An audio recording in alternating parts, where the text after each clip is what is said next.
Welcome to comrade Telugu news channel కి స్వాగతం. ముందుగా హెడ్లైన్స్. త్వరలో భారత్ భూటాన్ మధ్య రైలు సేవల ఒప్పందం.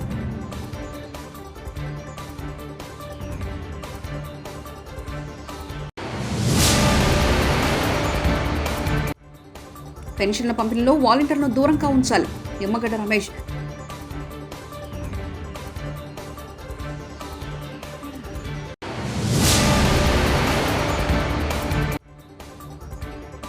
కడప ఎంపీ సీటును మనమే గెలవబోతున్నాం. చంద్రబాబు.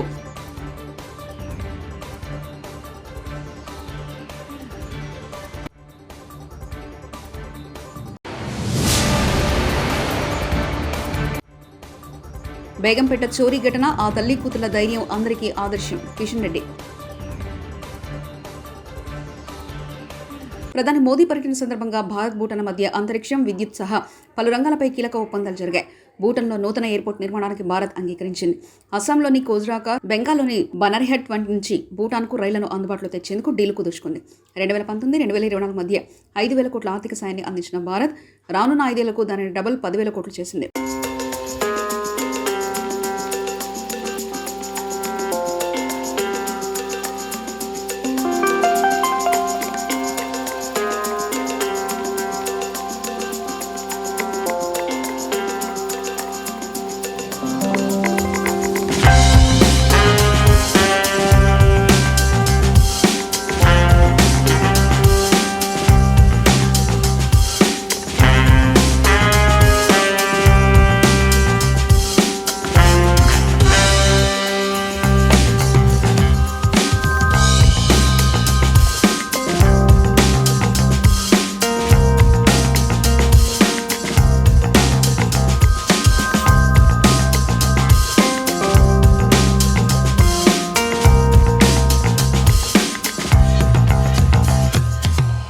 సికింద్రాబాద్ పార్లమెంట్ బీఆర్ఎస్ అభ్యర్థిగా మాజీ మంత్రి ఎమ్మెల్యే పద్మారావు గౌడ్ను నియమిస్తూ ఆ పార్టీ అధినేత కేసీఆర్ శనివారం ప్రకటించారు.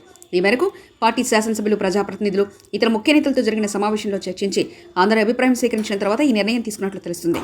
పార్టీ సీనియర్ నేతగా ఉద్యమకాలం నుంచి నేటి వరకు పార్టీకి విధేయుడుగా ఉన్న పద్మారావు గౌడ్ అందరివాడుగా గుర్తింపు తెచ్చుకున్నారని పార్టీ నేతలు భావిస్తున్నారు.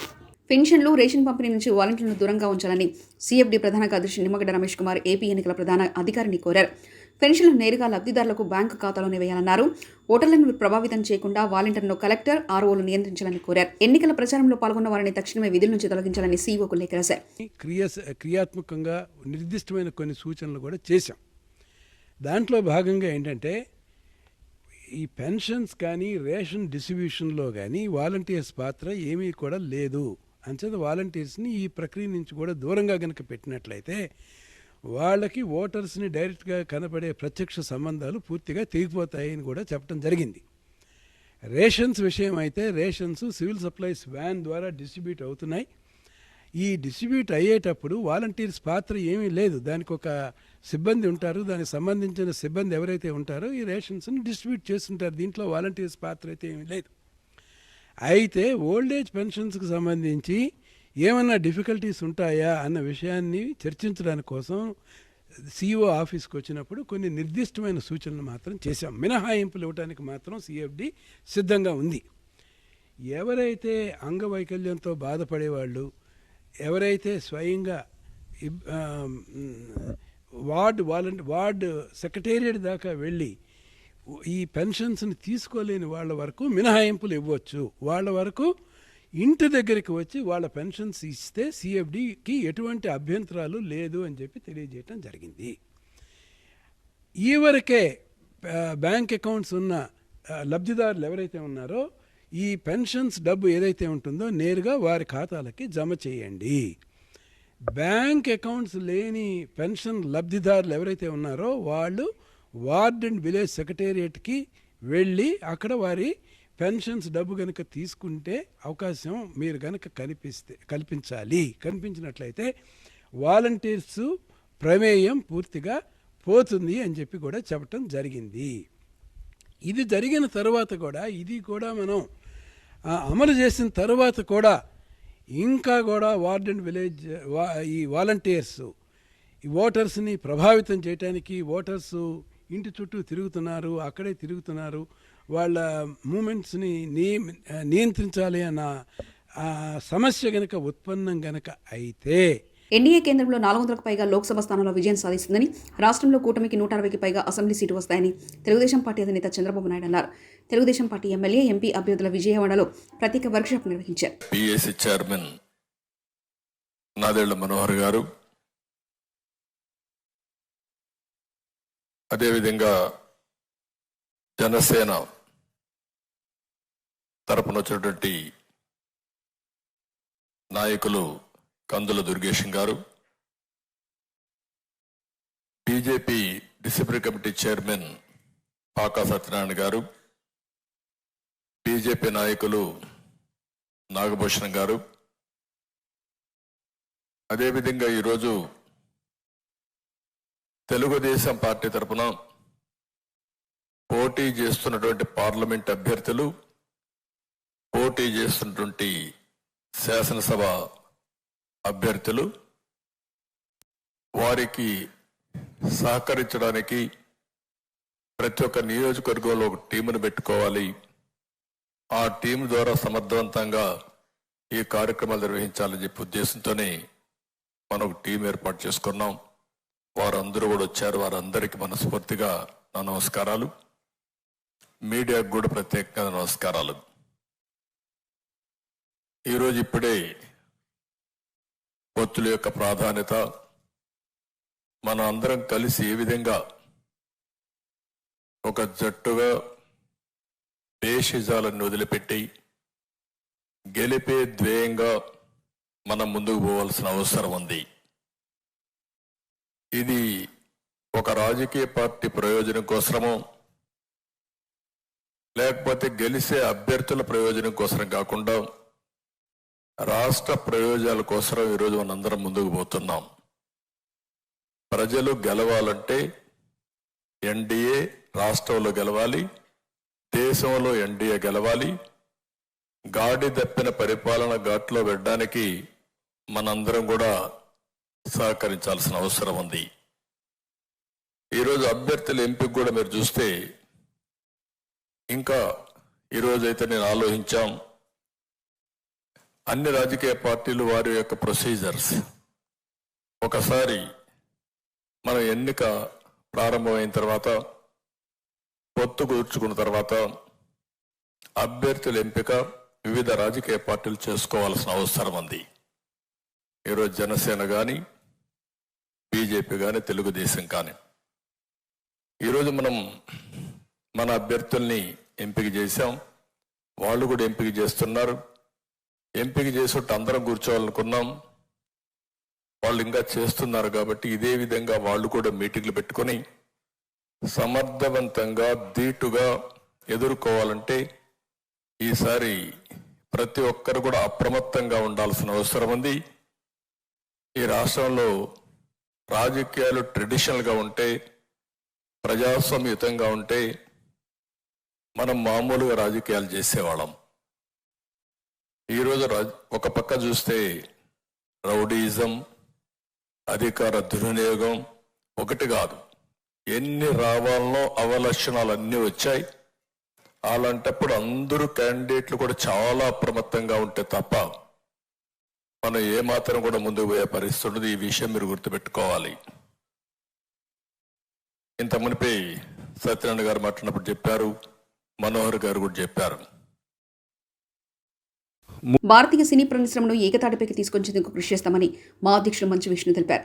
తెలుగు సినిమా 90 ఏళ్ల వేడుకల నిర్వహణ కోసం మూవీ ఆర్టిస్ట్ అసోసియేషన్ సన్నాహాలు చేస్తున్నట్లు వెల్లడించారు. మలేషియా వేదికగా జూలైలో ఈ వేడుకలు నిర్వహించనున్నట్లు మంచు విష్ణు ప్రకటించారు. హైదరాబాద్లో మలేషియా ప్రభుత్వ సలహాదారు కమల్నాథన్, అక్కడి పర్యాటక శాఖ డైరెక్టర్ అబ్దుల్ రహీంలతో ఆయన సమావేశం ఏర్పాటు చేశారు. ఒక నవతి ఉత్సవం చేయాలని మేము అనుకున్నాం.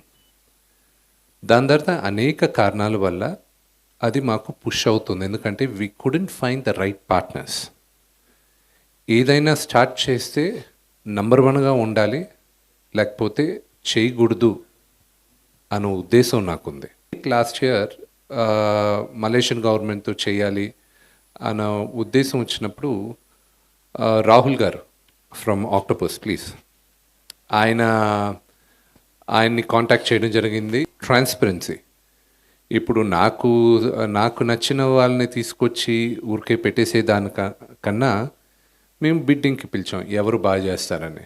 దాని తర్వాత వాళ్ళని వెయిట్ చేసిన తర్వాత ఓకే ఈయనే బెస్ట్ అని మేము అందరూ నిర్ణయించుకొని అప్పుడు ఆయనకి పిలిచి మీరు వెళ్ళి తీసుకురండి, మీరు ఎవరెవరికి కుదురుతుందో ఎవరు బెస్ట్ పార్ట్నర్స్ తీసుకురండి, టైఅప్ చేసుకురండి. Few years back I was filming in Malaysia. అప్పుడు నాకు ఒక యాక్సిడెంట్ జరిగింది అక్కడ. ప్రొడక్షన్ మొత్తం కరెక్ట్గా నాకు యాక్సిడెంట్ అవ్వడం అందరూ ఎక్కడెక్కడికి క్యాసినోకి వెళ్ళిపోదాం, ఎప్పుడెప్పుడు హాలిడేకి వెళ్ళిపోదాం అని రాత్రికి జంప్. లక్కీగా అప్పుడు మా ఫ్యామిలీ వీసాలన్నీ రాత్రి ఇమ్మీడియట్గా వీసాలు వేసుకొని ఆ రోజు రాత్రి వచ్చింది. ఆ రోజు కమల్నాథ్ గారికి we didn't inform mister Kamal Nath that I had met with an accident. But the very next day when father head come, he reached out to Mr. Kamalnath and said, I'm here. Hyderabad బేగపూట్లోని జైన్ కాలనీలో ఇటీవల దోపిడీకి విఫలయత్నం చేసిన దుండగులను తరిమేసిన తల్లి కూతుల ధైర్య సాహసాలకు కేంద్ర మంత్రి కిషన్ రెడ్డి అభినందించారు. ఆ మహిళలందరికీ ఆదర్శమని ఆయన పేర్కొన్నారు. కేంద్ర ప్రభుత్వం తరఫున వారికి ప్రశంసాపత్రాలను కిషన్ రెడ్డి అందజేశారు. పాఠశాలలో విద్యార్థులకు ఆత్మరక్షణ విద్యలో శిక్షణ ఇవ్వాలని ఆయన మీడియా ముఖంగా కోరారు.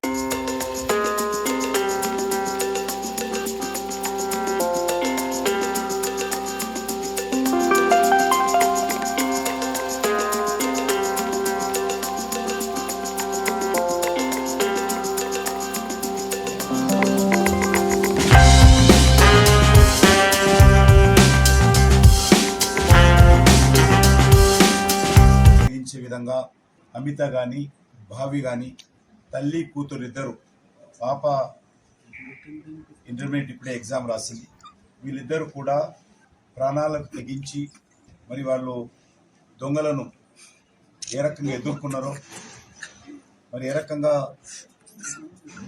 బస్తీలో ఉన్నటువంటి ప్రజలందరినీ ఏకం చేసి దొంగను ఇద్దరు వస్తే ఒక అతన్ని ఏ రకంగా పట్టుకొని పోలీసులకు స్వాధీనం చేశారో ఇది మనకందరికీ ఆదర్శం.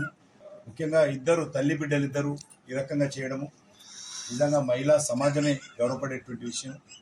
మరి వాళ్ళు శారీరకంగా పర్సనాలిటీ కాకపోయినా కూడా మానసికంగా భారీ స్థాయిలో ఉన్నటువంటి వాళ్ళిద్దరిని కూడా దొంగలిద్దరిని కూడా ఎదుర్కొని మరి వారు ఈరోజు మనకందరికీ ఆదర్శంగా నిలబడ్డారు. నేను సమాజంలో ఉన్నటువంటి ప్రతి ఒక్కరిని కూడా కోరుతా ఉన్నాను, మనం ఏదో రకంగా మహిళలను కానీ ఇంట్లో ఉన్నటువంటి ఆడబిడ్డలను కానీ మనము శారీరకంగా ఈ రకమైనటువంటి సంఘటనలు ఎదురైనప్పుడు, వాళ్ళకి ఇంట్లో ఎదురైంది, బయట కూడా అప్పుడప్పుడు ఈ రకమైనటువంటి సంఘటనలు మనకు ఎదురవుతుంది. మాజీ మంత్రి వైఎస్ వివేకానంద కుమార్తె సునీత అల్లుడు రాజశేఖర రెడ్డి కాంగ్రెస్ పార్టీ సీనియర్ నేత తులసిరెడ్డితో సమావేశమయ్యారు. వైఎస్ఆర్ జిల్లా వెంపల్లిలో తులసిరెడ్డి నివాసానికి వెళ్లిన సునీత దంపతులు ఆయనతో అరగంట పైగానే సమావేశమయ్యారు. వైఎస్ షర్మిల కడప ఎంపీగా పోటీ చేయనున్నారనే ప్రచారం జరుగుతున్న నేపథ్యంలో సునీత దంపతులు తులసిరెడ్డితో సమావేశం కావడం ప్రాధాన్యత సంతరించుకుంది. ఈ నెల 28న కాంగ్రెస్ అభ్యర్థుల తొలి జాబా వెల్లడయ్యే అవకాశం ఉందని తులసిరెడ్డి తెలిపారు. ఇక్కడికి రావడం జరిగింది. సరే, వచ్చిన తర్వాత పిచ్చాపాటిగా అన్ని మాటలు ఊరు కూర్చోలేం కదా. ఓవరాల్గా జిల్లా రాజకీయాలు, రాష్ట్ర రాజకీయాలు, దేశ రాజకీయాలు, వివేకానంద రెడ్డి గారి హత్య కేసు జనరల్గా పిచ్చాపాటిగా మాట్లాడారు. ఈ పులివెందుల ఎమ్మెల్యేకి అటు తులసిరెడ్డి గారు కానీ సునీత గారు ఆ విషయం చర్చకు రాలేదు. మీరు పోటీ ఏం చేస్తారు సార్ అసెంబ్లీ? నేను చేయడం లేదు. కడప అసెంబ్లీ శ్రీమలం కడప ఎంపీ అంటే మొన్న కడప లోక్సభ పరిధికి సంబంధించి త్వరలో భారత్ భూటాన్ మధ్య రైలు సేవల ఒప్పందం.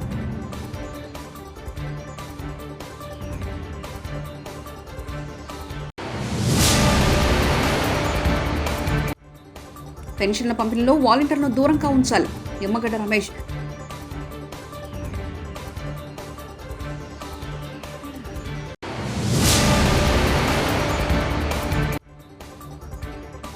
కడప ఎంపీ సీటును మనమే గెలవబోతున్నాం చంద్రబాబు.